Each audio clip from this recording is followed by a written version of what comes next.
Bueno, muy buenas noches. Buenas noches. Damos comienzo al reinicio de los jueves médicos. Dimos tiempito que pasaran las elecciones, dado que no nos pusimos poner de acuerdo en el candidato del gremio médico, al menos nos vamos a poner de acuerdo en cómo manejar, diagnosticar y tratar una trombocitopenia a cargo del doctor Henry Hidrobo Quintero, quien es hematólogo clínico, docente universitario y que en estos momentos está vinculado al Hospital Departamental Mario Correa Rengifo. Doctor Henry Hidrobo, muchas gracias. Una vez más, agradeciendo ese espíritu de docente y un tema de mucha actualidad y necesidad de la comunidad académica estudiantil, por lo cual cumplimos con esa promesa de tenerlo aquí tocando un tema que seguramente va a permitir resolver muchas dudas que tienen los colegas en el manejo de estos pacientes. Doctor, bienvenido y muchas gracias. Estamos aquí transmitiendo directo en Facebook, así que le pediría su voz en el tono más alto que pueda para que la gente pueda escuchar. Bueno, muy buenas noches. Es un gusto estar por acá con ustedes nuevamente. Con muchas ganas de ya empezar a que compartamos acá en el hospital e interactuar ya con las interconsultas y la consulta de hematoncología, ya que pasó ya todo este proceso electoral y ya podemos vincularnos más en forma. Felicitaciones por los 46 años que está cumpliendo el hospital. Yo creo que se merece un aplauso al hospital por ese cumpleaños. Y como les dije la vez pasada, mi intención principal al momento de estar aquí no es que lo tomen como una conferencia magistral. A mí entre más me interrumpan o más me intervengan para la discusión y traigan a colación un caso que se acuerden o una situación particular que les haya generado dudas en el pasado, es enriquecedor para la actividad, porque la idea de esto no es que yo esté acá una hora hablando de un tema puntual, sino que esto sea de utilidad para el día a día de ustedes y que eso redunde en un bienestar para los pacientes que de pronto puedan llegar con esta condición a sus consultas o a sus servicios. ¿Por qué se escogió el tema de trombocitopenia? Porque es generalmente la interconsulta o la causa de consulta más frecuente al hematólogo y al hematoncólogo, ¿sí? Es el motivo principal por el cual todos los médicos remiten a la consulta. Entonces, mucho de lo que hay que hacerle a estos pacientes no se lo tiene que hacer el hematólogo y el hematoncólogo. Como van a ver ustedes en las siguientes diapositivas, y creo que si lo comprenden, cumplimos el objetivo de esta charla, es que ustedes son grandes partícipes de lo que se puede hacer por estos pacientes. Gran parte de los estudios iniciales están a cargo de ustedes, están en sus manos. No es necesario un hematoncólogo para hacer la gran mayoría del diagnóstico etiológico de la causa de estas trombocitopenias. Trombocitopenia no es igual a el paciente necesita un estudio de médula ósea y ya, ¿sí? Se rellena que vamos a revisar. Entonces, con ese preámbulo, entonces vamos a comenzar, y lo primero es tener claro a qué llamamos con trombocitopenia, ¿sí? Entonces todos sabemos que es un recuento plaquetario menor a 150.000 y el que no lo sepa, pues ahí está el chancuco en el hemograma. Pero lo que tienen que tener claro es que es una distribución normal. Quiere decir que cuando tomaron ese valor para ponerlo ahí el límite de referencia en el hemograma, cogieron una gran población sana, aparentemente sana, le tomaron hemogramas a toda esa población y miraron el 95% de las personas donde se distribuían esos valores de esas personas aparentemente sanas. Entonces, miren que les hago énfasis que es el 95%, o sea, hubo un 2.5% que podían tener más de 450.000 y un 2.5% que podían tener menos de 150.000. Y esos que tenían menos de 150.000 eran sanos aparentemente, ¿sí?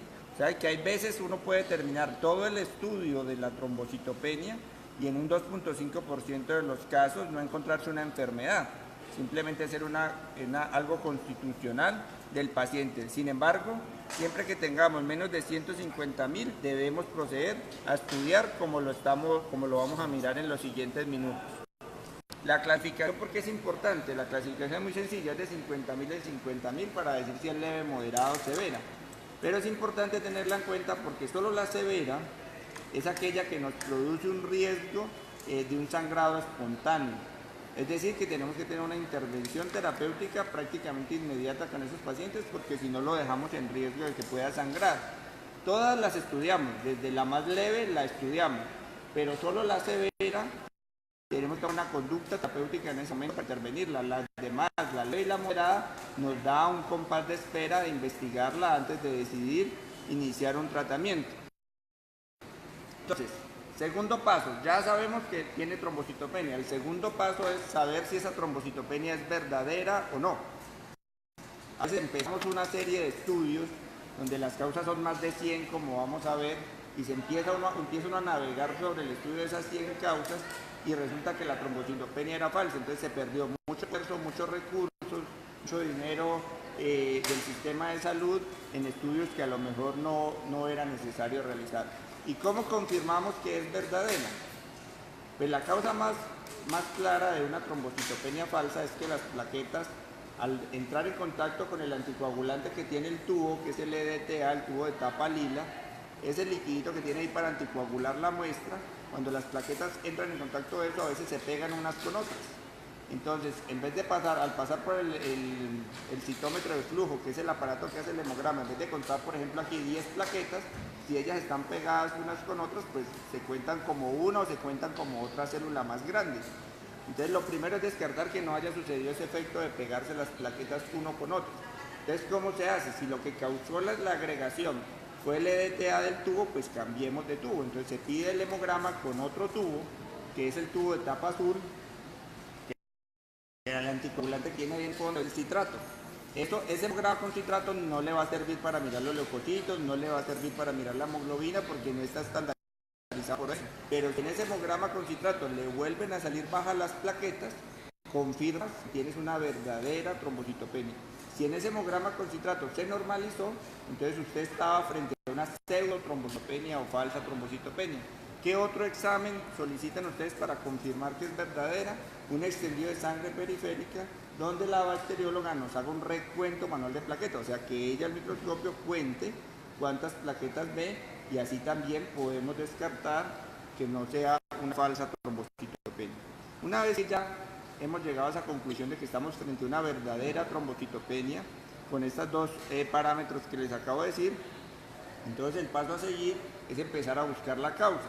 Pero como las causas son más de 100, entonces es muy difícil aprenderse una lista de 100 patologías para uno empezar a buscar. Entonces la mejor forma de uno traer a recordar esto es agruparlo en unas categorías de lo que puede causar la enfermedad. Entonces uno le puede causar trombocitopenia porque las plaquetas no se están produciendo bien en la médula ósea, ¿sí? En la fábrica donde se producen no lo está haciendo adecuadamente, entonces se produce trombocitopenia. Pero puede ser que se estén produciendo bien, pero se están quedando atrapadas en algún lado. El lugar más frecuente es en un vaso grande, es decir, cuando tenemos esplenomegalia se nos quedan ahí atrapadas y se producen normales, pero se están redistribuyendo hacia ese sitio. La otra es que se estén produciendo bien, pero algo las esté destruyendo o consumiendo. Ejemplos de destrucción como la trombocitopenia inmune, si el sistema inmune la está destruyendo, ya sea en forma primaria o secundaria por una enfermedad reumatológica o consumiendo, como por ejemplo en una coagulación intravascular intestinal, ¿sí? Muchos coágulos pequeños en microcirculación, y entonces en cada uno de esos consumen plaquetas, entonces se van acabando o se van disminuyendo esas plaquetas.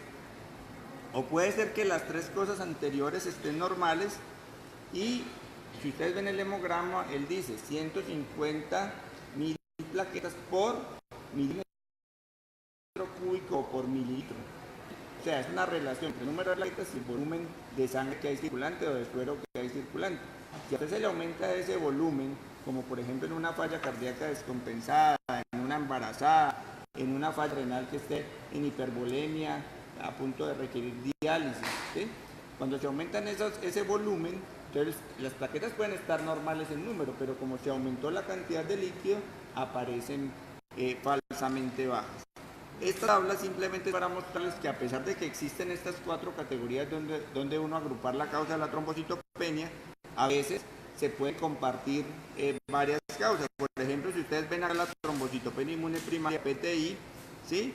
están en dos categorías. Se genera un incremento en la destrucción, pero también hay una disminución en la producción, y eso lo vamos a ver más adelante. Es decir, las categorías no son totalmente excluyentes. Usted puede tener a la vez varias categorías de eso. Bueno, entonces ya evacuamos el tercer punto, que es la fisiopatología.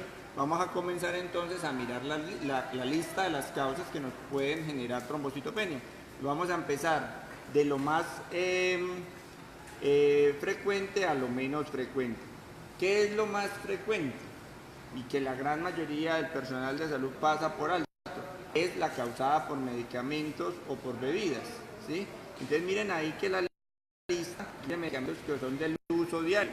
Díganme, ¿quién de ustedes, de los pacientes que están hospitalizados o que están en el servicio de urgencias, no los tienen en este momento con anticoagulación profiláctica o con anticoagulación? ¿Sí? Todos reciben o una heparina o una heparina de bajo peso molecular. ¿Sí? Los pacientes que reciben quinina en la malaria, las sulfas, el acetaminofén, la cimetidina no la tenemos acá, pero tenemos la prima, que es la ranitidina, que también causa trombocitopenia, el ibuprofeno, naproxeno, ampicilina, piperacilina, vancomicina.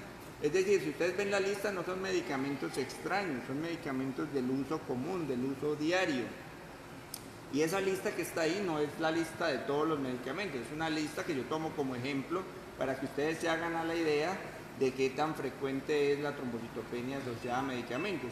Prácticamente lo que uno tiene que hacer cuando tiene un paciente es preguntarle muy bien los antecedentes farmacológicos, nunca olvidarlo. No se necesita un hematólogo para preguntarle al paciente qué medicamento está tomando usted, y en cualquiera de las bases de datos que a ustedes les guste consultar, Medscape, UpToDate o el mismo Google, le preguntan, colocan el nombre del medicamento y le colocan trombocitopenia y trombocitopenia, y ahí les sale si ese medicamento tiene un porcentaje alto, mediano o bajo de causar trombocitopenia. Pero es generar esa conciencia de buscar la asociación entre los medicamentos que recibe el paciente y la trombocitopenia que ustedes están viendo. Vamos a empezar con la que estaba encabezando la lista, que era la heparina. La heparina tiene una cosa particular, es que si usted está anticoagulando a un paciente, usted espera que ese paciente pues tiene mayor riesgo de sangrar.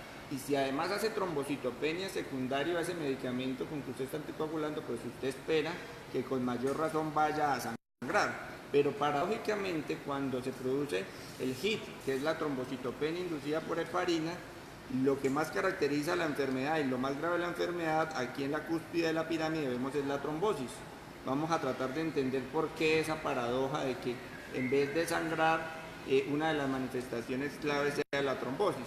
Y resulta que cuando se da la heparina, que es esta roja de acá, se generan pues los anticuerpos azules contra ella, ¿sí? Y esos anticuerpos que se depositan sobre la plaqueta hacen que los macrófagos pues destruyan esas plaquetas, y eso lleva a la trombocitopenia. Pero ese mismo sistema inmune que se activó lleva a que esa plaqueta se active y libere los gránulos que tiene en su interior, y hace a que se agreguen unas con otras, y eso favorece la trombosis. Aparte de esa liberación de gránulos que ustedes ven acá, aparte de esa liberación de gránulos que produce que esos anticuerpos liberen y que genera iniciación de la coagulación, también esos anticuerpos, ¿sí?, se depositan sobre el endotelio y lo activan, y eso favorece la mayor formación de trombos. Entonces eso lleva a que esa trombocitopenia se manifieste por trombos.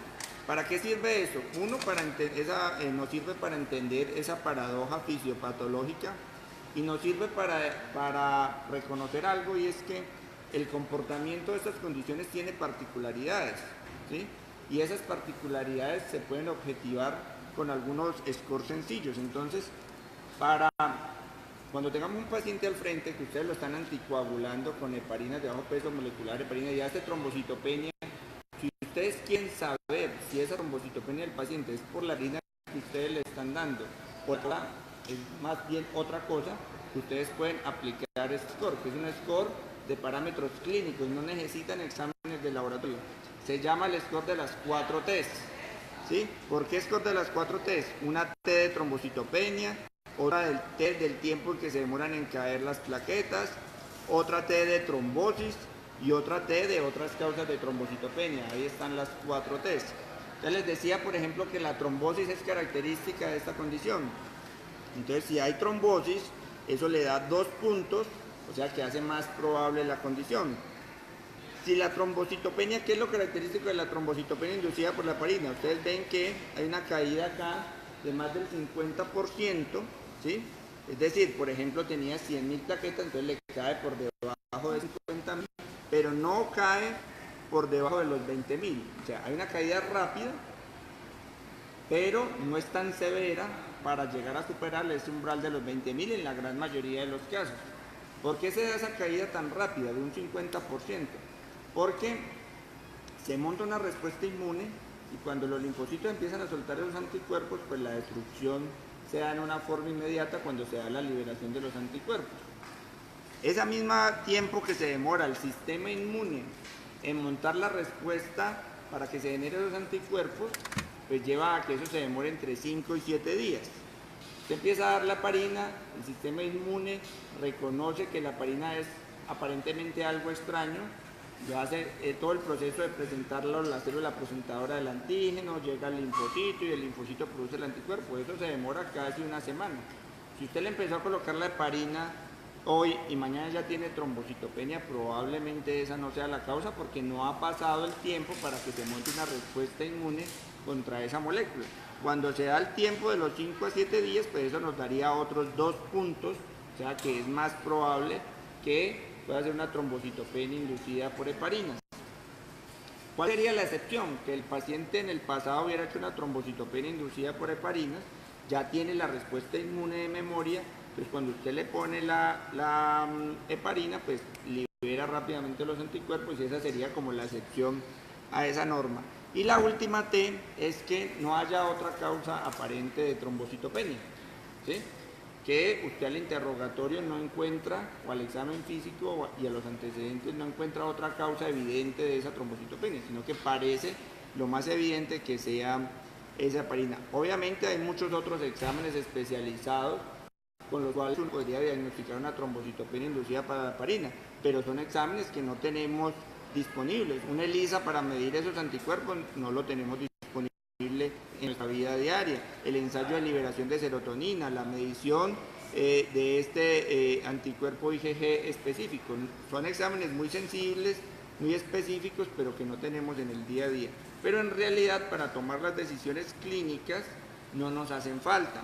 Miren que con ese score de las 4 T's, preguntando y interrogando y mirando el hemograma, que son cosas que tenemos en el día a día, podemos tomar las decisiones. Miren, cuando ese score de las 4 T's nos da menor a 3, usted puede continuar usando tranquilamente la heparina y más bien buscar otras causas de trombocitopenia, porque la probabilidad de que con un score de las 4 T's menor o igual a 3, esa heparina que usted le está dando, o sea, la causa es mínima. Usted puede seguir usando la heparina con tranquilidad, porque si usted la está usando es porque la necesita. Por el contrario, si le da de 4 en adelante, miren que usted debe continuar la heparina, ¿sí? Y usar otro anticoagulante alternativo. Es decir, para yo tomar mi decisión terapéutica no necesito esos exámenes sofisticados de ensayo de liberación de serotonina, sino que aplicando ese score de las 4 T's, que la idea mía era que ustedes lo comprendieran en qué consiste, no era mi interés que ustedes se lo aprendieran objetivamente, como tal que ustedes se aprendan el score de las 4 T's, eso está en todas las calculadoras en línea, no es buscar sino el score de las 4 T's y ahí les aparece, pero que ustedes lo tengan presente. Paciente que yo tenga, que ustedes tengan con trombocitopenia y está usando heparina, pues ya saben que buscan eso, lo calculan y eso les predice la probabilidad de que esa sea la causa. Entonces ese como medicamento número 1. Pero vieron que la lista de los medicamentos era mucho más larga. ¿Cuáles son las particularidades de esa trombocitopenia causada por otros medicamentos? Pues tiene unas cosas similares, y es que al ser mediado por una respuesta inmune debe tardar más o menos los mismos 5 a 7 días para matar la respuesta inmune, ¿sí? Entonces si ustedes ven acá en el eje de las X, aquí vemos las semanas, miren que se tarda más o menos una semana en que se monte la respuesta inmune. Eso es similar a la heparina. Lo otro similar es que cuando la respuesta inmune ya está montada, la caída de las plaquetas, si ustedes ven acá, es abrupta, ¿sí? De una se da la caída. Pero ¿qué es la diferencia clínicamente y por el hemograma de la inducida por heparina? ¿Se acuerdan que cuando les dije la heparina no solía dar plaquetas de menos de 20.000? En cambio esta, si ustedes ven, sí da la de los otros medicamentos sí da una trombocitopenia mucho más severa, que si ustedes ven acá, pues que prácticamente llegó como a 1000. ¿Sí? Entonces eso diferencia un poco la trombocitopenia de los otros medicamentos del de la heparina. Como es mediada por el sistema inmune, si usted le da prednisona, inmunoglobulinas a esos pacientes como si fuera una trombocitopenia inmune primaria, ¿sí? Y eso es una cosa que les llama la atención. El hecho de que usted le ponga esteroides a un paciente, llámese dexametasona, prednisona, metilprednisolona, no quiere decir que eso confirma que usted tiene una PTI, que es una trombocitopenia inmune primaria, no, porque la única enfermedad que es mediada por el sistema inmune no es la trombocitopenia inmune primaria. Miren que la de los medicamentos, tanto heparina como los otros fármacos, también es mediada por el sistema inmune.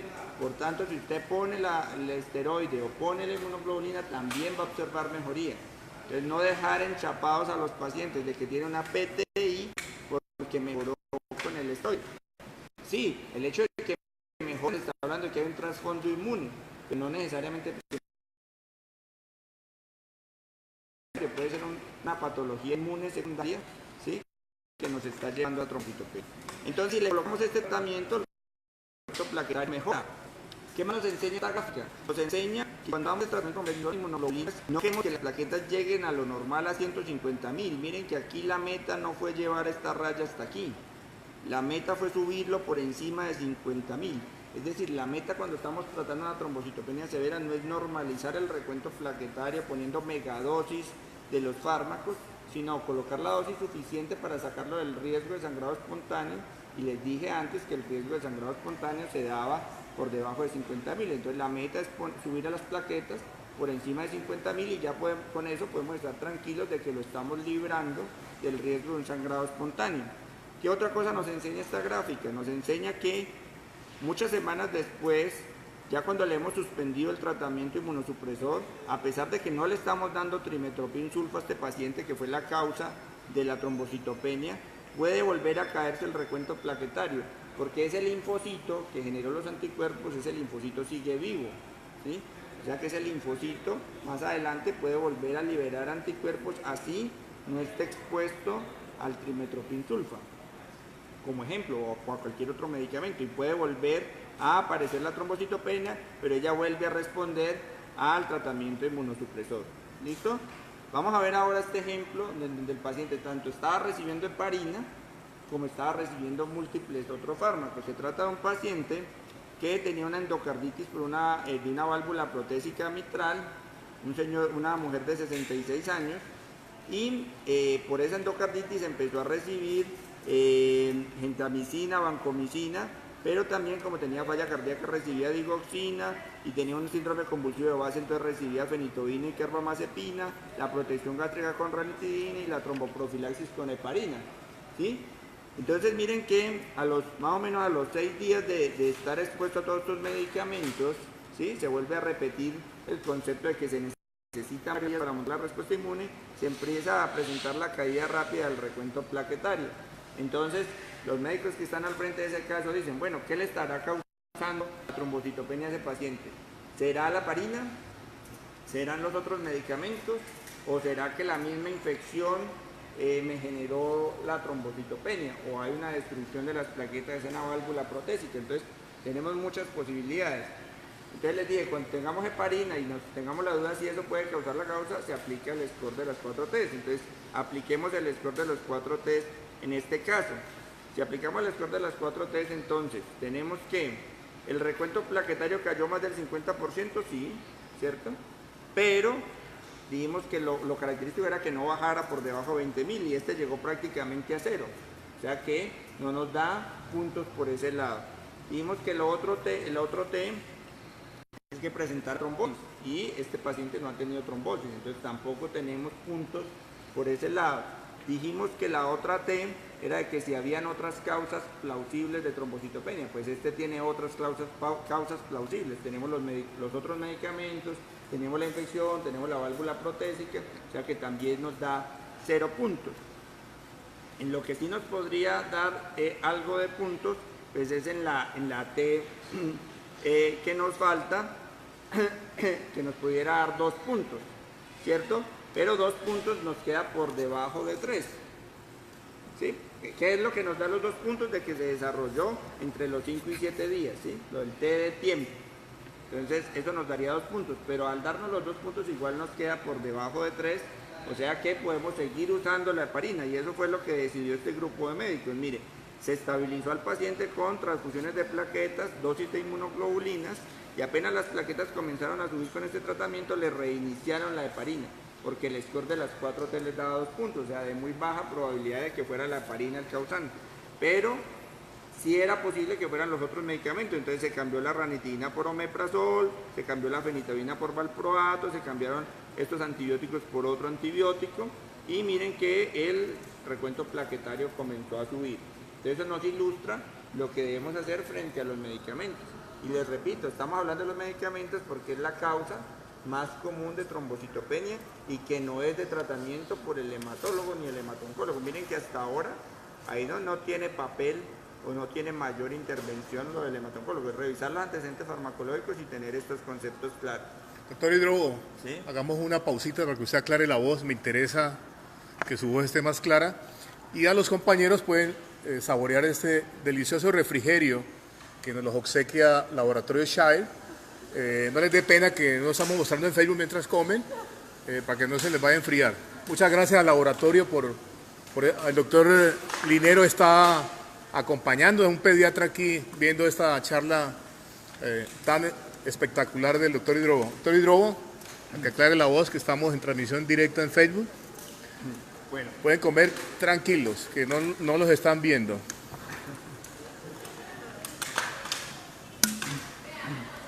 Bueno, entonces no solo se queda en esta situación de los fármacos que los interrogamos en los antecedentes farmacológicos, sino que deben acostumbrarse a preguntar acerca de los productos herbales y otros que consumen los pacientes. Ustedes saben que eso es muy frecuente en nuestra cultura. Y todos esos cereales y hierbas pueden llegar a producir trombocitopenia. Les voy a colocar el ejemplo de lo que hacemos, por ejemplo, con la leche de vaca. Miren que la leche de vaca no está documentado en algunos estudios que puede llegar a producir trombocitopenias severas hasta de 5.000. ¿Sí? Entonces, ¿qué hacemos? No es que todos los que tomemos leche de vaca pues nos da la trombocitopenia, sino todos acá tendríamos dicha trombocitopenia. Pero hay algunas personas que pueden montar una respuesta inmune contra la leche y llegar a generar trombocitopenia. ¿Qué hacemos? Pues uno le pide al paciente que mientras está en tratamiento, si quiere unos 2 o 3 meses, pues suspenda tanto los productos lácteos como esos productos herbales que está recibiendo. Aquí paso varias imágenes de toda esa gran cantidad de productos herbales que pueden recibir pacientes que lo pueden llegar a generar, y pedirle que por favor suspenda unos 2 o 3 meses. Si al suspenderle vemos que mejora la trombocitopenia, pues uno le hace entender al paciente que pues es necesario que lo deje suspendido, pero si no se vio ninguna mejoría, pues lo puede reiniciar. Entonces vemos que hasta ahí ustedes pueden evacuar ese gran pedazo de la torta de una de las causas más comunes de trombocitopenia. Sigamos con el listado de causas comunes y vemos que es también, digamos, papel protagónico de ustedes en la investigación de esas causas comunes. ¿Qué deben pedirle siempre a un paciente con trombocitopenia? Que no es necesario que lo pida un hematoncólogo. Le tienen que pedir VIH, anticuerpos para hepatitis C. Se puede pedir, si tiene una clínica sugestiva como de mononucleosis infecciosa, ¿sí?, con fiebre, dolor de garganta, adenopatías, pedir el Epstein-Barr. Entonces esos son exámenes que pueden ser pedidos por ustedes. Si el paciente tiene una clínica clara de una sepsis, ¿sí?, y ustedes piensan que esa sepsis pueda estar generando la trombocitopenia, entonces deben proceder coherente con eso. ¿Cuál es el mecanismo por el cual una sepsis nos produce trombocitopenia? Es coagulación intravascular diseminada. Entonces, si estamos pensando que es por ese motivo, pues ustedes inician todo el proceso de estabilización y manejo, pero también piden las pruebas para confirmar si existe una coagulación intravascular diseminada. ¿Cuáles son esas pruebas? Dímero D, ¿sí?, que se eleva, fibrinógeno que se consume, o sea, baja, y los productos de degradación del fibrinógeno, porque al gastarse ese fibrinógeno se liberan esos productos Entonces, ser coherentes. Si piensan que es la sepsis, entonces pedir las pruebas de la coagulación intravascular diseminada. Lo otro es, por ejemplo, la malaria, que a veces nos olvidamos de ella, pensamos que eso solo es en la costa pacífica como tal, pero nosotros somos parte de la costa pacífica, somos el centro de referencia para toda esta población, entonces tenerla en cuenta e investigarla ante un cuadro sospechoso. Y dejé de último el Helicobacter pylori, que si bien lo tenemos prácticamente el 90% de la población, sí, o sea, casi todos los que estamos acá probablemente tenemos o hemos tenido infección por Helicobacter, pues resulta que esa infección puede llegar a producir trombocitopenia, no en todos, lo mismo que les decía con la leche de vaca, no es que a todo el mundo lo haga, pero algunas de esas personas que están expuestas al Helicobacter, ¿sí?, generan anticuerpos que tienen algún epítope similar con la plaqueta, y el anticuerpo cuyo objetivo era destruir ese Helicobacter, pues termina también llevando a la destrucción de la plaqueta.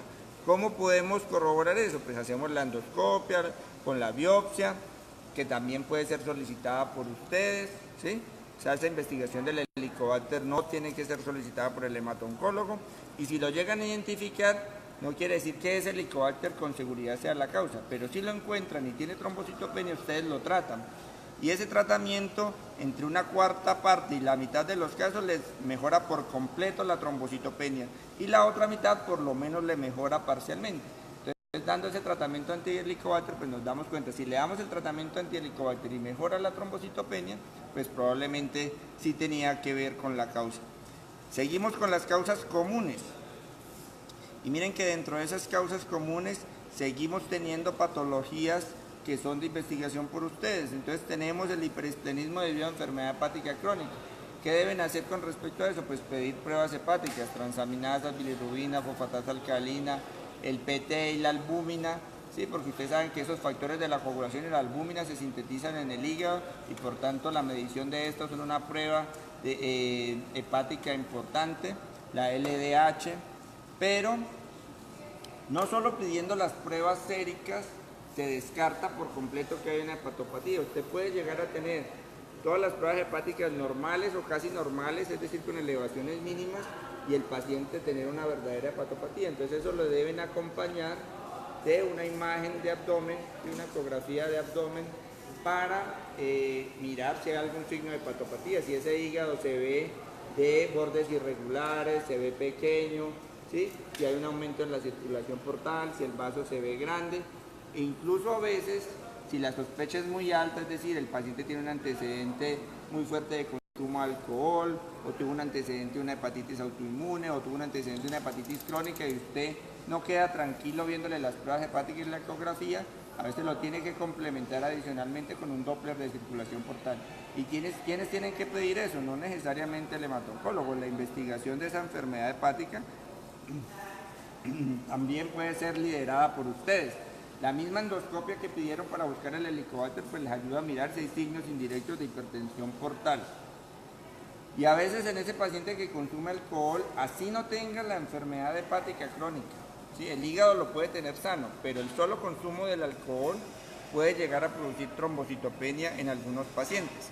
Otras causas comunes: déficit de vitamina B12, déficit de ácido fólico, pueden ser pedidos por ustedes, no es necesario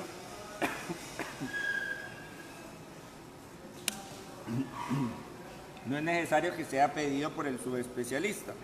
Luego vienen las enfermedades reumatológicas autoinmunes, principalmente el lupus, la artritis reumatoidea y todas las demás que pertenecen a ese grupo pueden generarnos trombocitopenia, que sería una trombocitopenia inmune secundaria, ¿sí?, diferente a la primaria, donde no se aclaran a estas causas.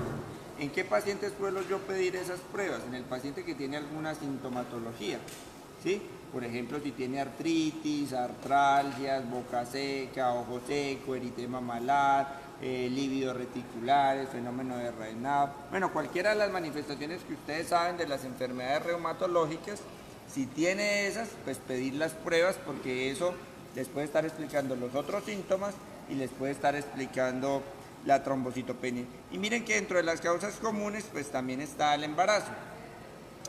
El embarazo pues es muy evidente, ¿sí?, pero les voy a enseñar como una cosa particular. Cuando tengan una trombocitopenia en una embarazada, si bien es cierto que la causa más común es la trombocitopenia gestacional, es decir, por la misma dilución del aumento del volumen circulatorio que tienen las embarazadas, se diluyen las plaquetas y salen bajas, nunca se confíen y tengan paciente embarazada y la ven con trombocitopenia, eso debe ser una trombocitopenia gestacional, y no le hagan los exámenes. No, tienen que hacerle todos los exámenes que vimos anteriormente, ¿sí?, de todas las causas comunes de trombocitopenia, y además tienen que descartar dos cosas muy importantes, que son la preeclampsia y el síndrome HELLP. Entonces, a paciente le deben medir muy bien la presión, hacerle un seguimiento de la presión arterial, medirle su proteinuria y pedirle sus pruebas de hemólisis, sus pruebas hepáticas, para ver que esa trombocitopenia no vaya a ser una manifestación de estas dos condiciones tan graves.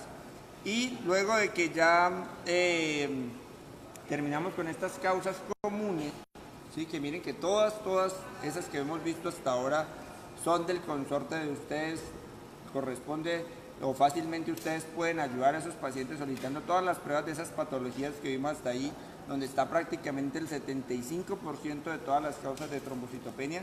Solo después de eso empezamos a investigar las causas menos comunes. ¿Qué pasa si ustedes nos remiten un paciente donde ven hemograma con trombocitopenia e inmediatamente lo remiten? Pues lo que nosotros tenemos que hacer en primera instancia es pedirle todas esas pruebas comunes antes de empezar a hacerle o estudios de médula ósea o otro estudio especializado. Entonces, ¿qué pasa con el paciente? En pacientes comunes aparecen las enfermedades de la médula ósea. Y un ejemplo de estas es la mielodisplasia. Como su nombre lo dice, ¿sí?, hay una alteración en la maduración o forma de los elementos o los precursores que hay en la médula ósea. Esto sobre todo pasa en las personas de mayor edad que tienen macrocitosis y no tienen solo trombocitopenia, sino que suelen tener otras citopenias asociadas. En ese momento tiene que hacerse el estudio de médula ósea completo para confirmar esta entidad, pero no es el examen inicial para los pacientes. Miren que primero se deben investigar todas las otras causas comunes. ¿Qué más tenemos acá? El cáncer. El cáncer puede producir trombocitopenia por dos mecanismos. Uno es coagulación intravascular diseminada, y ya mencionamos en sepsis cuáles son las pruebas con las que se investiga esa coagulación intravascular diseminada, o se puede producir por infiltración de la médula ósea, que esa infiltración de la médula ósea pues puede ser documentada por los estudios de médula ósea.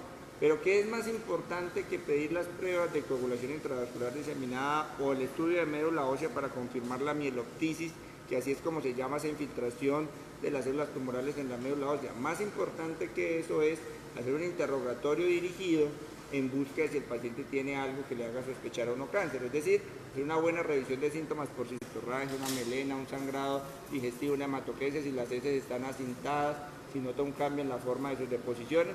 Si eso aparece en el interrogatorio, pues se pide la prueba específica, el estudio endoscópico para ver si hay un cáncer a ese nivel.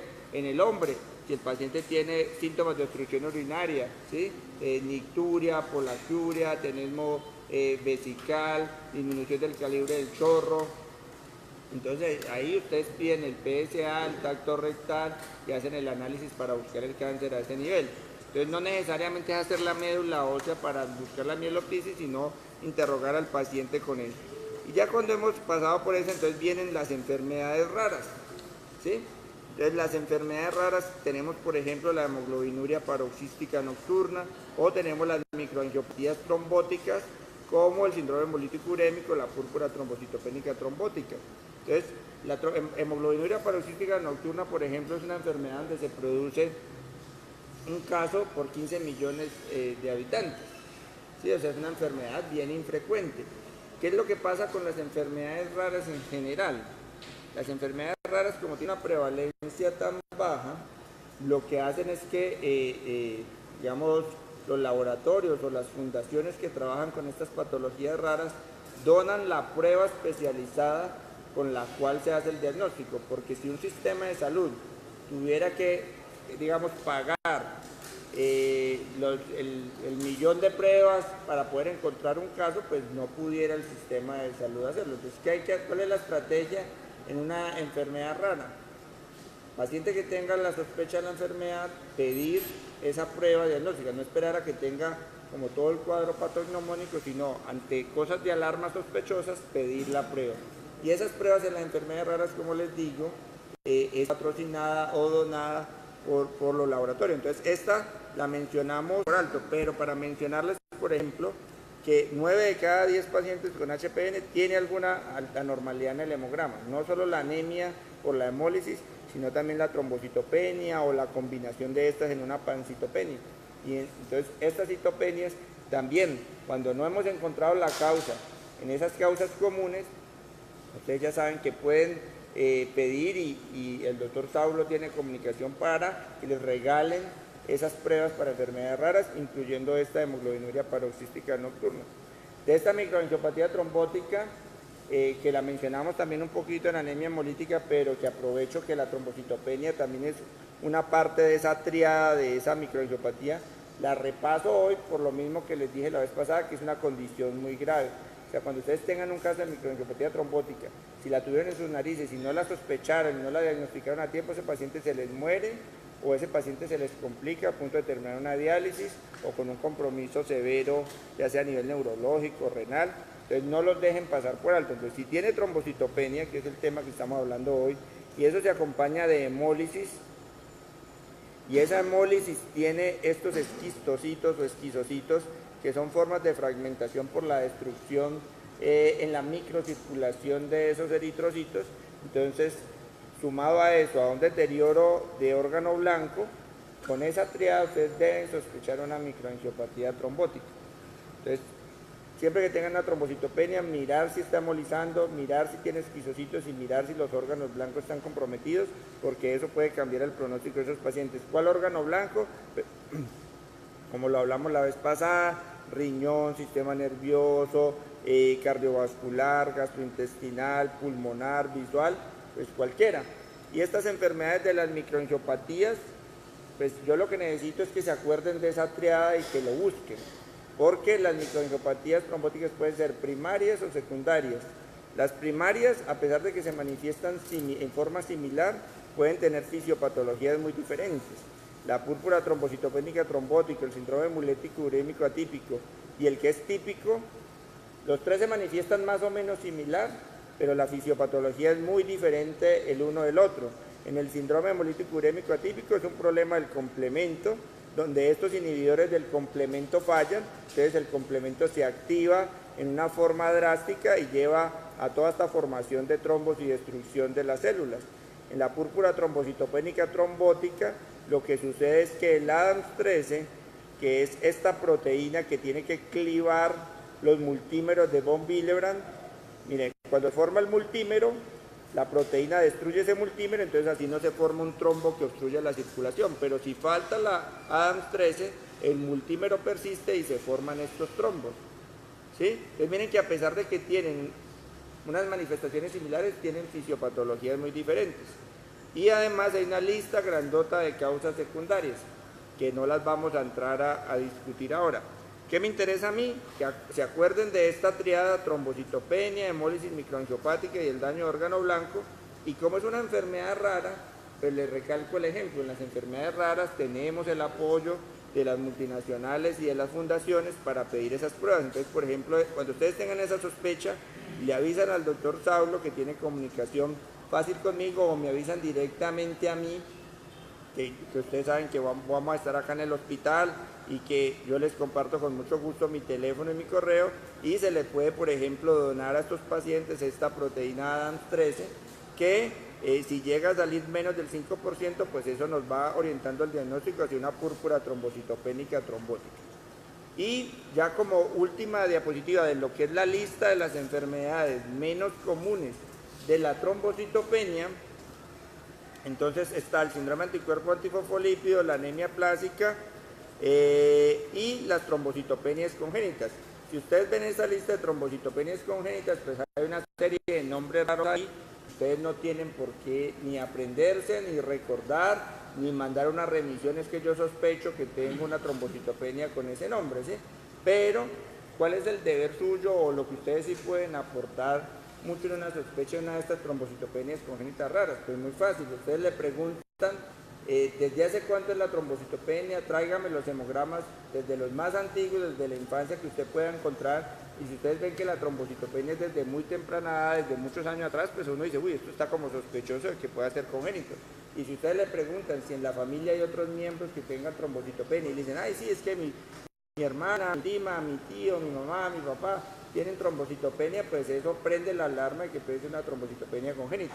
Y quedan ustedes muy bien parados y en una remisión colocan: remito por la posibilidad de que sea trombocitopenia congénita, ya que este paciente presenta trombocitopenia desde los 2 años de edad, documentada, y en su familia están tales miembros con trombocitopenia. Ya nosotros nos encargamos de hacer los estudios para ponerle uno de esos apellidos, pero ustedes lo mandaron orientado en el interrogatorio, y el interrogatorio pues lo hacen ustedes. Entonces, en resumen de estas causas de trombocitopenia que hemos visto hasta ahora, uno puede tener un caso de una trombocitopenia aislada, es decir, sin anemia y sin alteraciones de los leucocitos, que si en el interrogatorio aparece que tiene alguna de estas cosas sospechosas de que es hereditaria, pues puede ser uno de estos nombres raros. Pero si eso apareció recientemente, pues puede ser las causas que dijimos, o un VIH, o una hepatitis C, o la trombocitopenia por drogas o por heparina, o una trombocitopenia inmune primaria. Pero la cosa cambia si lo único que está baja no son solo las plaquetas, sino que ese paciente además tiene anemia y leucopenia, o es decir, una pancitopenia. Hay unas causas poquitas que pueden ser heredadas, que se sospechan por los mismos parámetros que les dije anteriormente, pero si eso apareció recientemente, es obligatorio que lo vea el hematoncólogo, porque es obligatorio a un paciente que no solo tiene una línea comprometida, sino que tiene las 3 líneas hematológicas comprometidas, hacerle sus estudios de médula ósea. ¿Por qué? Porque se aumenta la probabilidad de una leucemia, se aumenta la probabilidad de una anemia plástica, aumenta la probabilidad de una mieloptisis, que dijimos que era la infiltración de la médula ósea. Pero el hecho de que una pancitopenia sea obligatorio que la vea el hematoncólogo, que sea obligatorio que sea remitida a nosotros, no quiere decir que su papel se vuelva nulo, ¿sí? Miren que ustedes a esos pacientes que tienen pancitopenia también pueden descartarle las infecciones, pueden adelantarle el estudio de las deficiencias de vitamina D y folatos, que son condiciones que pueden llegar a producir trombocitopenia. Y solo después de que se ha hecho todo ese estudio de las enfermedades comunes y menos comunes y de las raras, solo en ese momento, cuando ya se ha descartado todo eso, es que podemos hablar de trombocitopenia inmune primaria. Y ese es el error más común que yo veo cometer en las remisiones. Le ven las plaquetas bajas, hay veces de una forma automática, sin haberle hecho siquiera un solo examen, colocan sospecha de PTI y remito. A veces le hacen 3 o 4 examencitos, unas pruebas hepáticas, un VIH y ya, 3 o 4 exámenes, ya, PTI. No, el paciente hay que hacerle todo ese estudio antes de catalogarlo como una PTI. No quiere decir esto que si el paciente tiene menos de 50.000 y hay que empezarle un tratamiento, pues no se le puede iniciar, no, se le inicia, pero se le inicia bajo la premisa de que es una prueba terapéutica para ver si tiene algún trasfondo inmune la paciente, no porque tengamos confirmado el diagnóstico de que sea una trombocitopenia inmune primaria. Antes se creía que esa trombocitopenia inmune primaria era solo por una acelerada destrucción de las plaquetas por el sistema inmune. Ya sabemos que esos anticuerpos no solo destruyen las plaquetas que tenemos circulando en la sangre periférica, sino que llegan al megacariocito de la médula y también lo destruyen, o sea que también producen una deficiente producción. A veces nos llegan remisiones con plaquetas de 120.000, 130.000 y dicen que es una trombocitopenia inmune primaria, cuando la definición de las guías dice que la trombocitopenia inmune primaria exige por lo menos que tenga menos de 100.000 plaquetas. Y eso nos llegan trombocitopenias inmune primarias como si fuera ROS, como si fuera una patología muy común, pero en realidad la trombocitopenia inmune primaria es una patología infrecuente. Si vemos aquí la incidencia por 100.000 personas, vemos que hay 4 casos, ¿sí? 3.8, 4 casos por 100.000 personas de trombocitopenia inmune primaria. O sea, no es una condición frecuente para que a toda trombocitopenia que vean le coloquen ese diagnóstico como diagnóstico diferencial. ¿Por qué hago tanto énfasis en eso? Porque cuando ponen esa palabra, trombocitopenia inmune primaria, de ahí adelante casi todos los médicos, casi todo el personal de salud que vea a ese paciente ya no lo vuelve a investigar, ya no le vuelve a pedir ni un examen para una enfermedad común, ni menos una rara. queda enchapado con ese diagnóstico y se pierde la posibilidad de seguirse investigando. ¿Qué otro mito existe en lo de la trombocitopenia inmune primaria? Que como tiene un trasfondo inmune solo le da a las personas jóvenes. Y sí, es cierto que a las personas jóvenes les da, pero si ustedes ven, la gran mayoría de esos casos ocurren en personas de avanzada edad. ¿Qué otra cosa deben saber de esa trombocitopenia inmune primaria? Que los recuentos plaquetarios generalmente son bajos. Si ustedes ven, la mayoría de las barras están aquí hacia recuentos plaquetarios muy bajos. Y si vemos este estudio y vemos trombocitopenia severa, 82%, y recordemos que severa es menos de 50.000. Es decir, que las PTI suelen tener en su gran mayoría de los casos trombocitopenias severas. Y la gran mayoría tienen síntomas hemorrágicos. Mire, también el 82% de los casos tiene alguna de estas manifestaciones hemorrágicas: petequias, equimosis, púrpura, gingivorragia, hemorragia subconjuntival, epistaxis, o ya los graves, que son las hemorragias del tracto digestivo, o la más temida, pues, que es la hemorragia intracraneal o los sangrados masivos gastrointestinales. Aquí vemos cómo de este límite, que es 50.000, y cada punto rojo es un sangrado. Hay mínimos sangrados, porque estos son 0 sangrados, o sea, estos puntos rojos de acá no cuentan, ¿sí? Pero estos punticos rojos de que tuvieron por lo menos un sangrado son muy poquitos por encima de 50.000. La gran mayoría de los sangrados ocurren por debajo de 50.000, y por eso ese 50.000 es el límite que usamos para decidir si tomamos una conducta terapéutica o no. ¿En quiénes es más grave o es más riesgoso esas trombocitopenias? En las personas mayores. Entre más avanzada es la edad, más probabilidad de una hemorragia mortal o no mortal en esos pacientes. En ellos es donde más precaución debemos tener. Y las guías de tratamiento nos dicen eso, que cuando hay más de 50.000 plaquetas, no tomamos decisiones de intervenir o tratar a esos pacientes. Solo cuando tenemos, bueno, esta guía, esta referencia que les dejé acá, es con 50.000. La guía europea, por ejemplo, es más arriesgada y lo pone en límite de 30.000. Yo dejo esta referencia, que es del Grupo de Barcelona, porque ustedes saben las condiciones propias de nuestro sistema de salud. No sería un paciente que tenga 40.000 o 35.000 mandarlo, cuando sabemos que aquí lo que se da, la cita, los exámenes, las cosas. Entonces mejor tomar ese límite de 50.000 para decidir, digamos, dejar al paciente y empezarle un tratamiento. Esta tabla les va a ser de utilidad para saber que cuando el odontólogo les manda a decir, pues, que tiene que tener las plaquetas normales para hacerle una extracción dental, pues ustedes toman esta referencia bibliográfica y yo le puedo mandar esta presentación a Saúl o a la persona que ustedes me digan para que se la compartan. Y con esta referencia bibliográfica pueden tomar que para un paciente hacerle una limpieza dental solo requiere 10.000 plaquetas, para hacerle una extracción solo necesita 30.000, para hacerle un procedimiento mayor, una cirugía mayor, 80.000. Entonces no debemos tener que tener plaquetas completamente normales para autorizar estos procedimientos.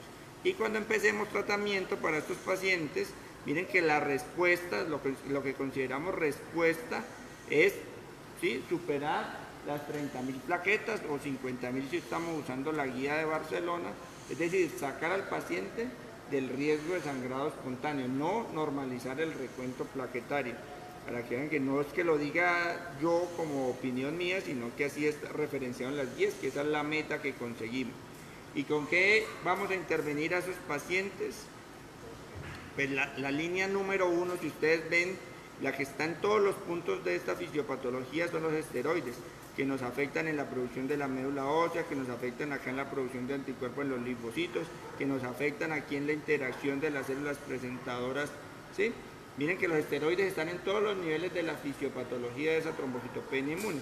Por eso se convierten en la primera línea para el tratamiento de esta trombocitopenia inmune primaria. Es una primera línea que ustedes pueden manejar acá en este hospital, que lo pueden manejar ustedes, que no tiene que ser formulado, por el especialista. La única salvedad que les digo es eso, no colocar que obligatoriamente ya tienen confirmado el diagnóstico de la PTI, sino que están haciendo una prueba terapéutica con esteroides para ver si hay un trasfondo inmune.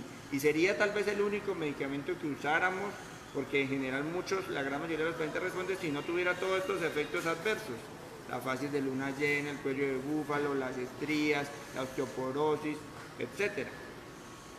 Si el paciente presenta alguno de estos efectos adversos o no responde al tratamiento, pues tenemos todas estas otras opciones, la inmunoglobulina, la esplenectomía, el rituximab o los medicamentos que incrementan la producción de plaquetas, que son los agonistas del receptor de trombopoyetina, así como hay eritropoyetina para estimular, ¿sí? Simulando la hormona que estimula la formación de eritrocitos, hay análogos de trombopoyetina que simulan esta hormona y incrementan el recuento de plaquetas. Estos son los esteroides que tienen evidencia, la prednisona y la dexametasona. Si ustedes ven en la lista no está la metilprednisolona, ¿sí? La metilprednisolona se usa en anemia hemolítica autoinmune. Allí son los estudios de la metilprednisolona. Todos hemos visto PTIs que mejoran con metilprednisolona, sí, todos los hemos visto, pero no hay el estudio hecho específicamente para eso. Entonces yo, ¿qué les recomiendo? Pues que usen los que tienen los estudios, que son estos dos.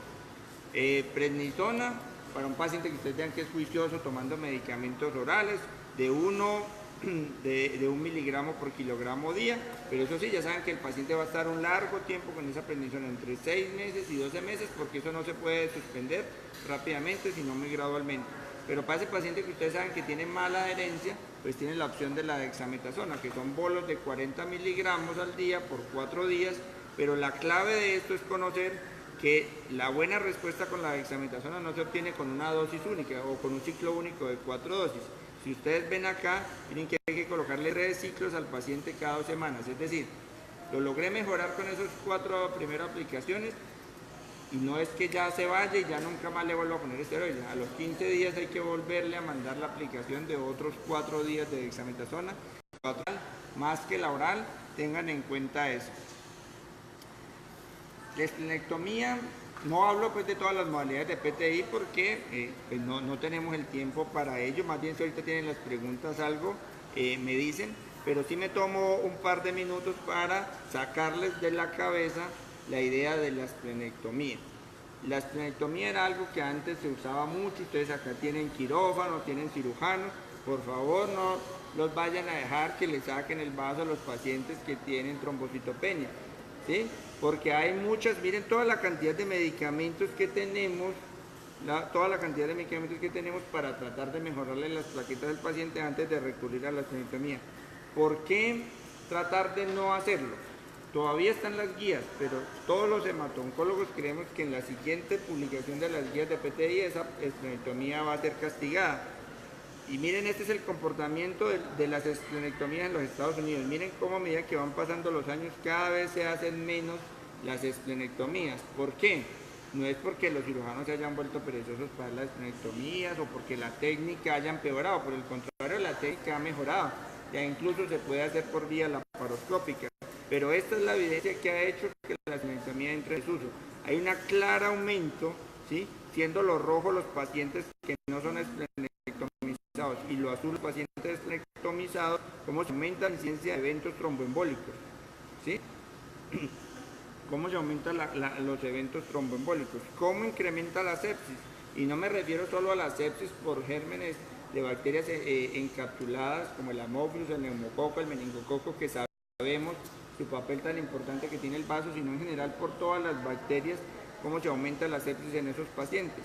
Otro estudio diferente mostrando cómo viven más sin trombosis los pacientes que no son sometidos a esplenectomía. Incluso en esta otra referencia vemos cómo no solo se aumentan los eventos trombembólicos, sino que se aumentan los eventos cardiovasculares, es decir, el ACV, el infarto. Entonces, por eso hay que tratar de evitar la esplenectomía, no solo porque la esplenectomía de por sí puede tener un riesgo de mortalidad de sangrado en el procedimiento, sino principalmente por estas complicaciones a largo plazo. Obviamente habrá momentos donde puede llegar a requerir la esplenectomía y se quedará como un plan de rescate, pero por lo menos haber hecho el intento de intentar todas las otras medidas antes de someter al paciente a estos riesgos. Y en eso sí, tratar de tener siempre la interconsulta primero de nosotros como hematoncólogos antes de proceder con la esplenectomía para evitarle estos riesgos a largo plazo al paciente. Y por último, hablarles de esta enfermedad. ¿Por qué hablarles de esta enfermedad? Entonces, dijimos que íbamos a estudiar de las causas más comunes a las menos comunes y de las raras. Y dentro de las causas raras que nos pueden producir trombocitopenia está esta enfermedad. Ese es un motivo. El otro motivo es que esto es una enfermedad congénita, hereditaria, y ya hemos detectado casos de esta enfermedad en esta zona de ladera. Entonces, si se ha encontrado algún caso, es porque el gen está por allí y fácilmente pueden haber otros casos que estamos pasando por alto y que no se han identificado. Entonces, es sensibilizarlos a esa posibilidad de que en algún momento lo pueden tener al frente. Y como les decía ahora, hablando ahorita de las otras enfermedades raras como hemoglobinuria paroxística nocturna o como las microangiopatías trombóticas, estas pruebas son subsidiadas, ¿sí? O sea, la prueba para pedir esto son donadas, entonces ustedes la pueden pedir acá en este hospital. Si es un paciente hospitalizado, vienen hasta acá y se la toman, o si es un paciente ambulatorio, los llaman y los contactan para que les tomen la prueba. Pero si tienen la posibilidad de pedir la prueba, pues es importante conocer en qué consiste la enfermedad para hacer una búsqueda a conciencia de la misma. No solo porque tiene una trombocitopenia, sino que repasarles un poquito de la fisiopatología de esta entidad, que a todos cuando estamos en formación, si muchos nos la mencionaron alguna vez, pero nunca nos hablaron a profundidad de estas enfermedades raras. Entonces es una enfermedad de depósito lisosomal donde hay un defecto en esta enzima, en la glucocerebrosidasa o beta-glucosidasa. Entonces, al haber un defecto en la enzima que tenía que generar coger este glucocerebrósido y degradarlo, entonces al fallar la enzima, pues este glucocerebrósido se empieza a acumular y acumular y acumular. ¿Dónde se acumula? Se acumula en la célula. Y esos macrófagos llenos de ese glucocerebrósido es lo que se llama la célula de Gaucher, que fue el médico que por primera vez la documentó. Pero a uno le parecía, no, pues si la fisiopatología es tan clara, es algo puntual a nivel de una enzima, debería ser fácil de diagnosticar, debería tener un cuadro patognomónico que cuando lo encontremos cualquier médico lo sospeche y le pida las pruebas y la confirme. Pero resulta que no es tan fácil porque el gen que sintetiza esa enzima, mire, ya hay más de 371 mutaciones que se pueden producir en ese mismo gen para producir la enfermedad. Entonces, los cuadros de los clínicos de los pacientes varían mucho de uno a otro a raíz de ese gran polimorfismo genético que puede tener la enfermedad. Esta enfermedad es autosómica recesiva, es decir, que si ambos padres son portadores, ¿sí? Como se necesitan los dos genes comprometidos para que dé la enfermedad, pues la probabilidad solo va a ser del 25% que los hijos tengan la enfermedad. En cambio, si uno es sano, ¿sí? Y el otro tiene la enfermedad, todos van a ser portadores y ninguno va a ser enfermo, por lo mismo que dijimos que se requieren que ambos genes estén comprometidos para que se dé la enfermedad. Eso hace que sea una enfermedad de baja prevalencia, de 1 en 50.000 casos, ¿sí? ¿Quiénes tienen más incidencia? Entonces los judíos askenazí. ¿Por qué? Porque ellos habitualmente se casan o se emparentan entre ellos. Entonces eso aumenta la probabilidad de que si hay un gen defectuoso en la familia, pues se encuentren dos genes defectuosos y eso aumenta la probabilidad. ¿Por qué les hago la mención? Porque si bien acá no es que tengamos muchos judíos askenazí, sí tenemos familias donde a veces se da esas relaciones intrafamiliares y cuando eso se da, eso nos aumenta la probabilidad de estas enfermedades congénitas, de esta y de otras enfermedades congénitas en sí. Dentro de las enfermedades lisosomales hay 41 y la más frecuente es esta, que es la enfermedad de Gaucher, que hay 3 tipos, tipo 1, tipo 2, tipo 3, pero la más frecuente con el 95% de los casos es la tipo 1, que vamos a ver más adelante. Entonces les decía que la patogénesis es sencilla, ese glucocerebrósido se acumula en la célula de Gaucher y esas células de Gaucher se empiezan a acumular en los tejidos, entonces se acumulan en el vaso y eso hace que el vaso se ponga grande con esplenomegalia y al haber esplenomegalia, pues acabamos de hablar que por fisiopatología se nos redistribuyen allí las células, se nos pueden quedar allí capturadas, entonces pueden haber trombocitopenia, leucopenia, porque se quedan las células atrapadas en ese vaso grande y puede producir dolor por el mismo crecimiento del vaso. Se pueden acumular esas células en el hígado, entonces puede producir hepatomegalia. Pero como en la enfermedad es crónica, o sea, el gen siempre va a estar defectuoso, si eso no se detecta a tiempo, y ahí la importancia de ustedes de sospecharla a tiempo, ¿sí? Porque cuando el cuadro ya esté muy florido, y el paciente ya esté muy grave, pues a lo mejor a alguien se ocurre buscarla, pero si esperamos a que el caso ya esté muy florido, pues ya los daños no van a ser reversibles. Eso pasa, por ejemplo, en el hígado. Entonces él empieza como una hepatomegalia, pero esa acumulación crónica ahí lleva a que ese hígado se vaya dañando, llegue a una fase de cirrosis, y ya cuando haya cirrosis, es decir, fibrosis en ese hígado, pues no va a ser reversible. Entonces la idea de estas capacitaciones es sensibilizarlos a buscar tempranamente esta patología antes de que se produzcan ese daño.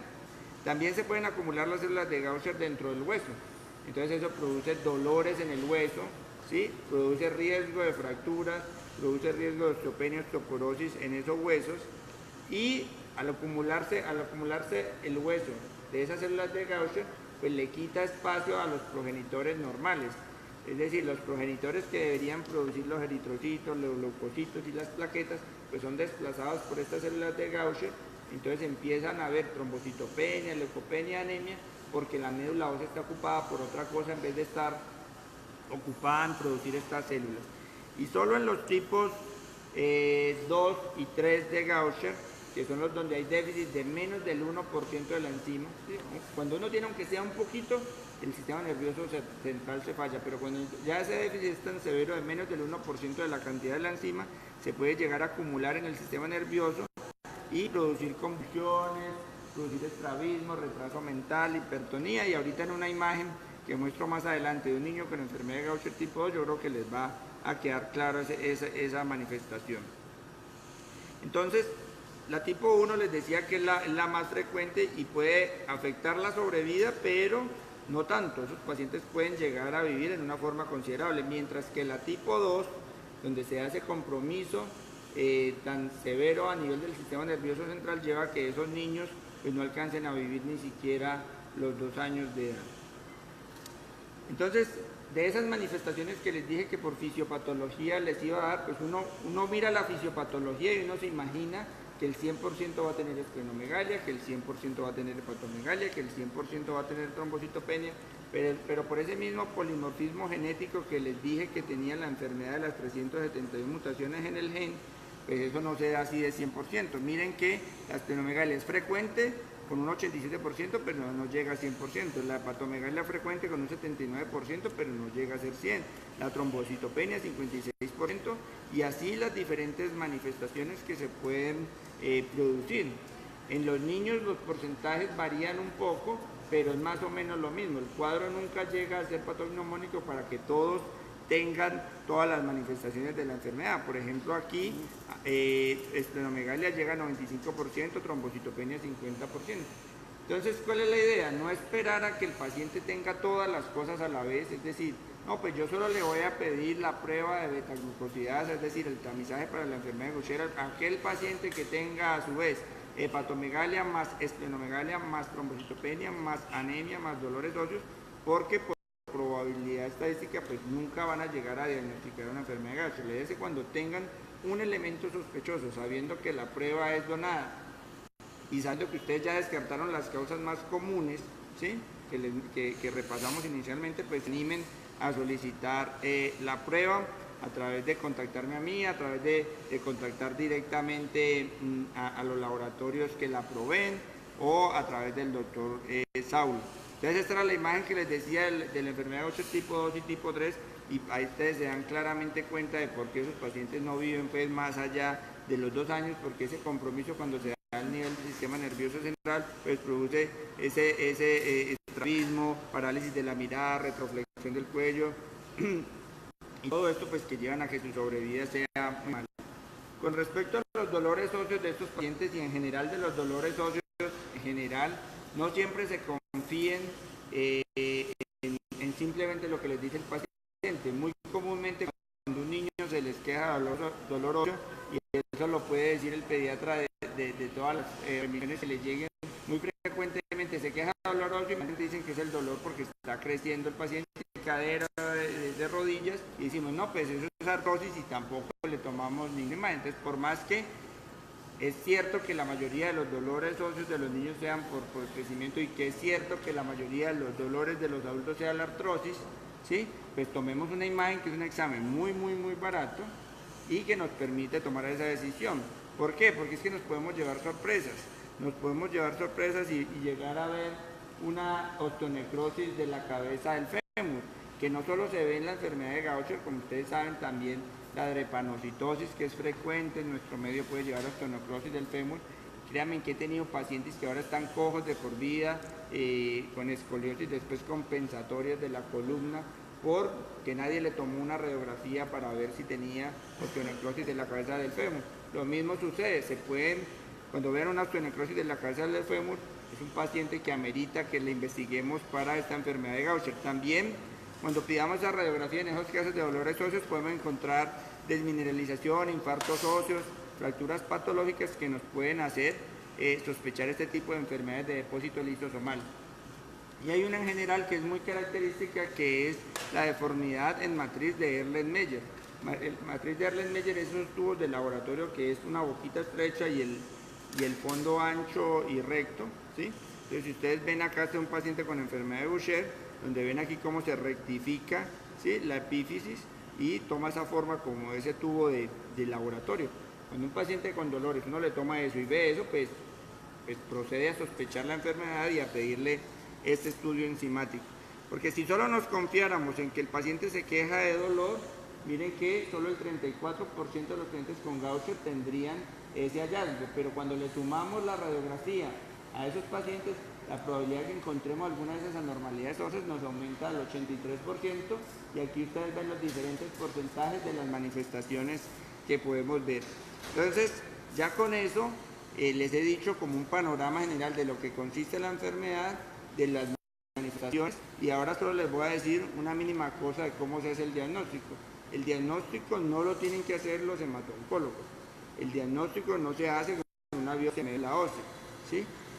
Es más, esto es una enfermedad que no deberíamos tratar necesariamente los hematoncólogos, porque no es una enfermedad de la sangre, no es una enfermedad de la médula ósea, ¿sí? Es una enfermedad de depósito lisosomal en los macrófagos, ¿sí? Entonces, cualquier médico pudiera hacer ese diagnóstico y ese tratamiento.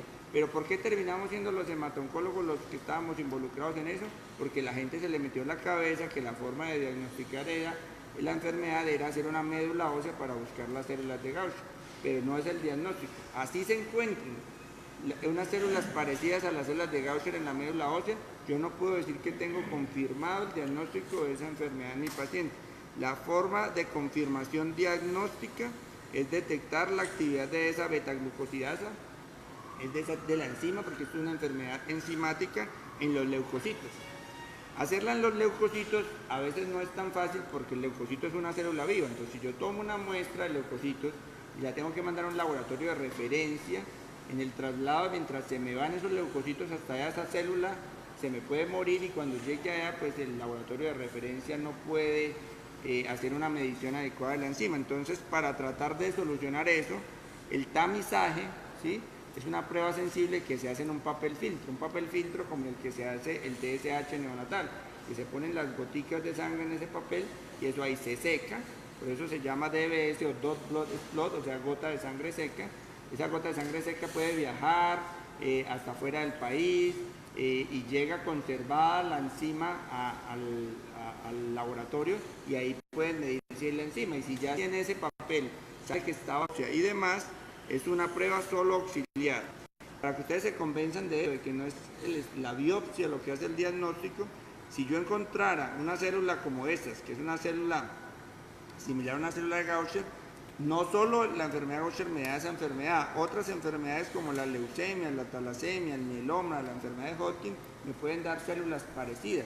Entonces, por eso la prueba no es solo con lo que se ve al microscopio, sino con la medición de la enzima. Yo creo que ya siendo las 8:30, que completándose ya la hora de la conferencia, pues no voy a atosigarlos con más información, más bien prefiero que pasemos a la parte de preguntas, que me interesa mucho conocer sus opiniones, pero esta diapositivamente simplemente para mostrarles que por qué vale la pena investigar esta enfermedad, porque hay terapias eficaces. Muy diferente sería investigar una enfermedad rara pidiendo muchas pruebas y que cuando la diagnostiquemos no haya que hacerlo. En este caso sí tenemos que hacerle, que es la terapia de reemplazo enzimático. También hay otras terapias que llaman terapias de reducción del sustrato, pero digamos lo más fisiológico es reemplazar esa enzima que está deficiente, y esta enfermedad en particular pues tiene esa enzima ya sintetizada en forma recombinante, que si la llegamos a diagnosticar pues vamos a tener una terapia para ofrecerle. Esos pacientes también en casos muy graves se le pudiera hacer un trasplante de precursores hematopoyéticos, pero el problema es que esos trasplantes tienen una alta mortalidad y el futuro es poder reemplazar el gen que está defectuoso con terapia genética. Entonces, ¿cuál es la invitación en esta enfermedad? Este es un estudio internacional, este que ustedes ven aquí, donde para aumentar la detección de los casos de enfermedad de Gaucher no esperaban a que tuviera todo el cuadro florido, sino pacientes que tuvieran esplenectomía sin una causa clara, ¿sí? O que tuvieran esplenomegalia, o que tuvieran trombocitopenia asociada a anemia, dolores óseos, le pedían la betaglucosidasa, es decir, la medición de la enzima, y eso llevó a que se aumentara mucho la detección de esta enfermedad. Eso no quiere decir que se cancele el estudio de las otras patologías. Se investigan todas las causas comunes, las menos comunes y todas las que revisamos hoy en la presentación, pero se investiga también esta enfermedad rara para aumentar la detección. Entonces, quedo atento a las preguntas que ustedes me quieran hacer. Doctor Hidro, muchas gracias. Un aplauso. Pienso que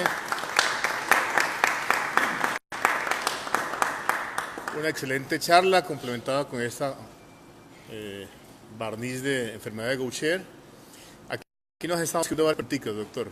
Voy a darle salida a quienes nos están siguiendo en estos momentos en la transmisión por Facebook. El doctor Eric Dickens dice que cuando se transfunde plaquetas, usted comentó entre 20 y 30 mil, pero dice que a veces se cruza, por ejemplo, con dengue, si la transfusión profiláctica existe o no, porque usted plantea que se transfunde con hemorragia grave importante, o sea, la profilaxis de plaquetas en un paciente trombocitométrico va o no, y si solamente tiene que ser consangrado encontrándose 15, 18 mil plaquetas por milímetro cúbico. Bueno, la recomendación es, si el paciente no tiene manifestaciones hemorrágicas y tiene recuentos plaquetarios de menos de 10.000, si se acuerdan la figurita de los puntos, la gran mayoría de los sangrados que se presentaban se presentan por debajo de los 10.000, es decir, la probabilidad de un sangrado en un paciente que tiene menos de 10.000 plaquetas es muy alta. Como ustedes ven aquí, menos de 10.000 están la gran cantidad de los sangrados por trombocitopenia. Entonces, menos de 10.000, ante el riesgo tan alto de que haya un sangrado espontáneo, uno transfunde con plaquetas. En teoría, cada pool de plaquetas, un pool, quiere decir que hay 6 unidades de un mismo donante y cada unidad sube aproximadamente unas 10.000 plaquetas. Entonces, usted transfunde un pool de plaquetas, pues le está transfundiendo aproximadamente para un incremento aproximado de unas 60.000 plaquetas, es decir, que con un pool de plaquetas que usted le transfunda, pues está poniendo al paciente por encima del rango seguro de plaquetas que se necesita. Ese es el paciente que no está sangrando, pero si usted tiene un paciente que tiene menos de 50.000 plaquetas y tiene alguna manifestación hemorrágica, pues cuando usted inicia los esteroides, inicia las inmunoglobulinas o inicia algún tratamiento para la causa, ese tratamiento no va a actuar de inmediato.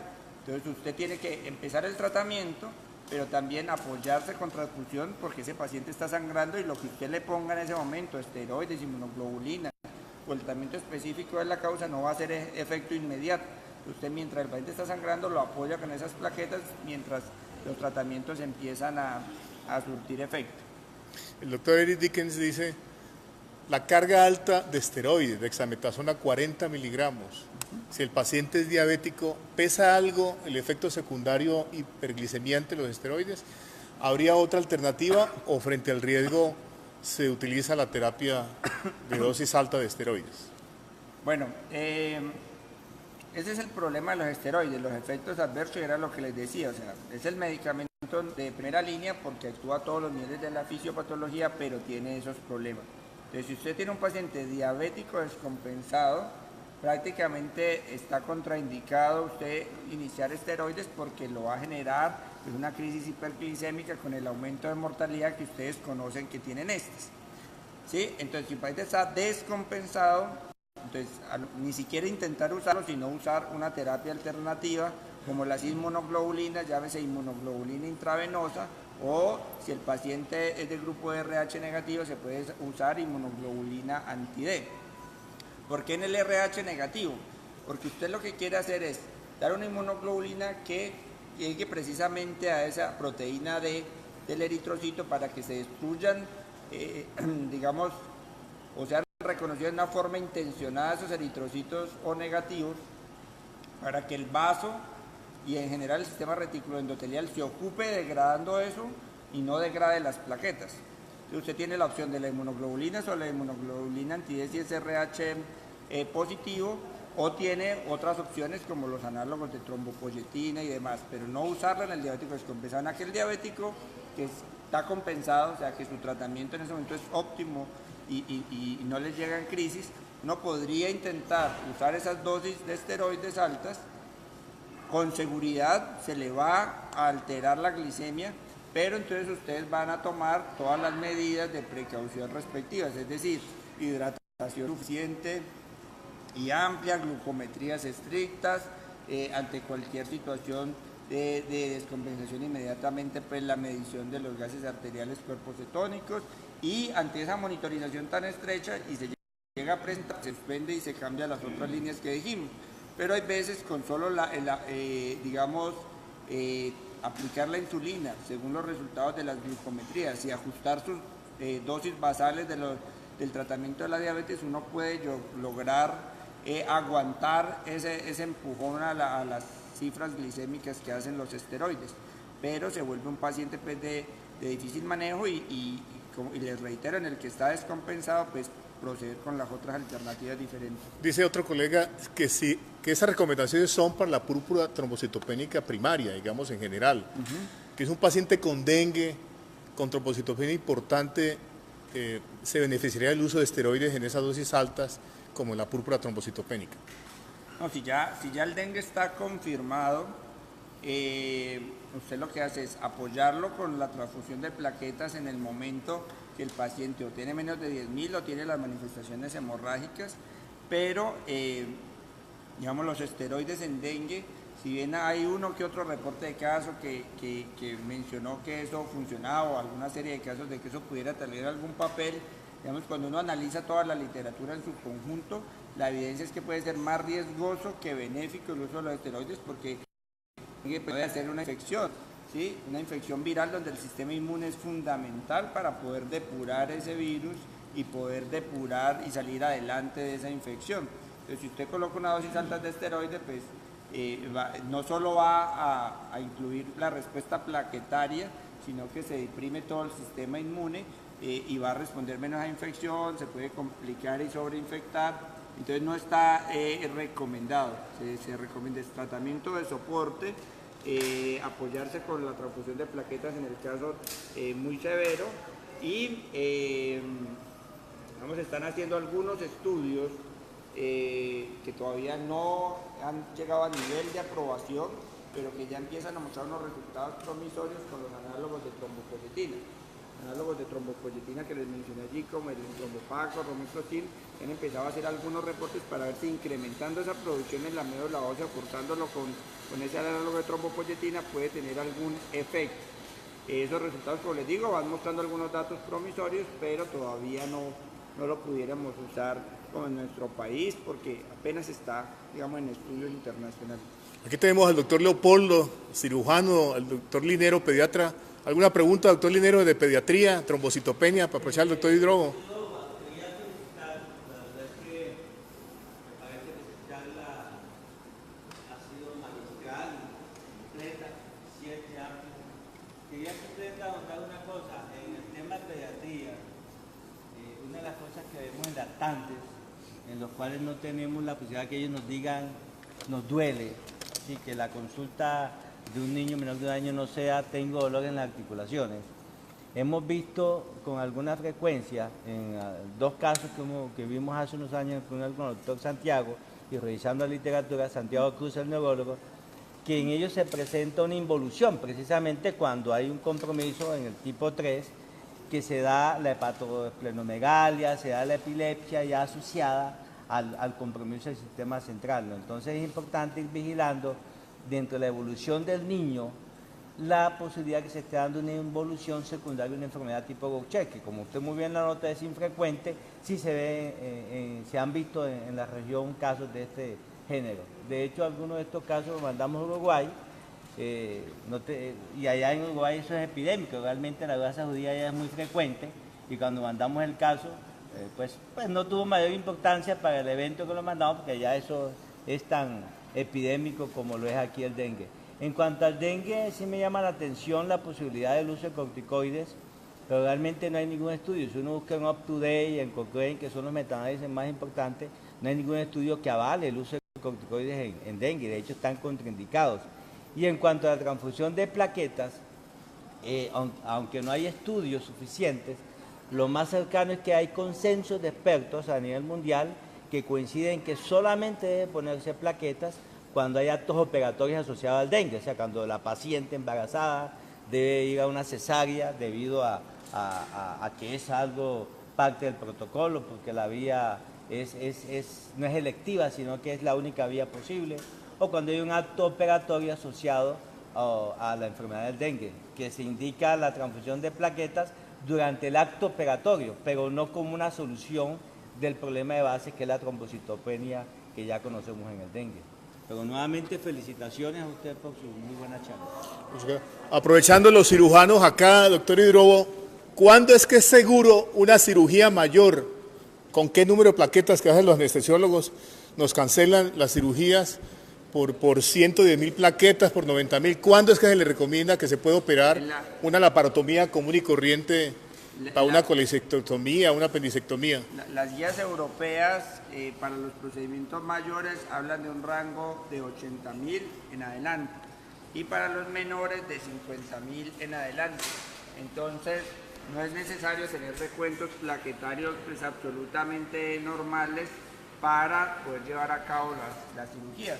Esas guías europeas se basaron en estudios retrospectivos de grandes series donde pacientes que tuvieron que ser sometidos a cirugía, ya sea electiva o de urgencia, con estos recuentos plaquetarios, buscaron a partir de qué recuento plaquetario se incrementaban las complicaciones. Hay una persona, Shirley Arboleda, no es médica, dice que tiene un familiar con una púrpura trombocitopénica idiopática. ¿Y qué pasaría en el tiempo con tantos años de tratamiento? La trombocitopenia inmune primaria, digamos, tiene la paradoja de que como no es un cáncer, como es una enfermedad benigna, entonces muchas veces es tomada de una forma un poco olímpica o relajada y pues a pesar de que es una condición benigna, pues conlleva un riesgo de mortalidad que digamos en general para todos los grupos etarios puede estar entre el 1 y el 5%. Ustedes vieron que el riesgo, incluso acá me queda fácil mostrarlo con esta gráfica, el riesgo de esas hemorragias mortales